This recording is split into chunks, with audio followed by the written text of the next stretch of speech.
Dan Caruso, head coach of the Steinert Spartans, joins us here on WBCB1490.com for the Spartans Training Camp Report, courtesy of the St. Francis Medical Center and the Trentonian. Coach, a couple of years removed now from the city championship game. It's been a building year. Before we turned on the recorder, you and I were talking about the offensive line.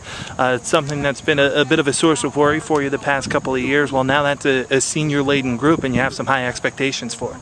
Yeah, we've got a lot of experience there, which is a good thing. You want a lot of experience when you go into games, and it's the most important factor in high school football, along with skill, obviously. But these guys have been doing it together for a while, and took their lumps last year, grew a lot last year, and they're prepared. They're, like I said, all seniors right now, and we're looking for big things out of them.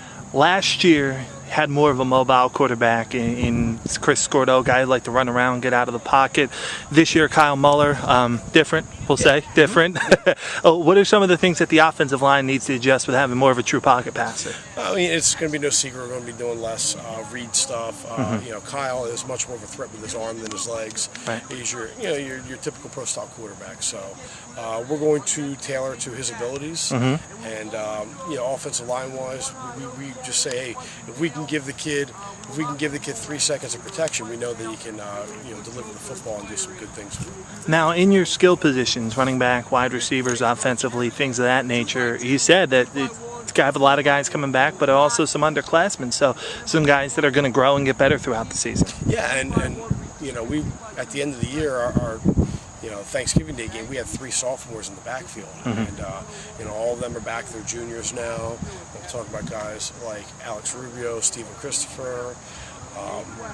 So these guys are another year of experience. They're going to bring some good things, and they're going to keep developing as the year goes on too. Kyle Fisher as well. A question that I asked you every year, and I'll ask you again this year: who's the one guy that nobody's ever heard of yet that we're going to know by the end of the year? That remains to be seen, actually. The one guy who not a lot of people have heard of, and we're expecting him to contribute a lot, and in my opinion is one of the best guys around, is a JV player last year. He's a senior now. His name is Woodley Cherubin. He's a kick returner, running back type, and he really was, for us, our whole offense last year on JV, and he's another year. He's a senior. He's poised to do some good things this year on the varsity level.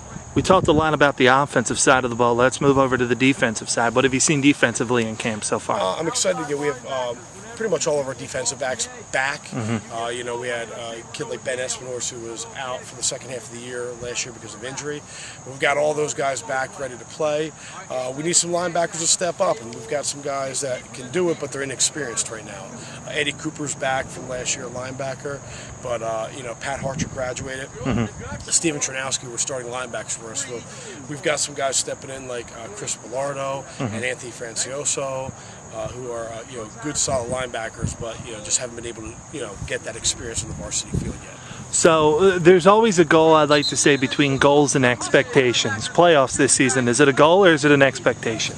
For us, I don't think we can expect anything because, let's face it, the season last year we had where it didn't go exactly our way. We've got to work hard for everything we get, so it's a goal. I think if you work hard for your goals, you can achieve them, but we're not going into the season expecting anything because when you do that, you tend to overlook other things. All right, Coach, thanks so much, and we appreciate a couple minutes.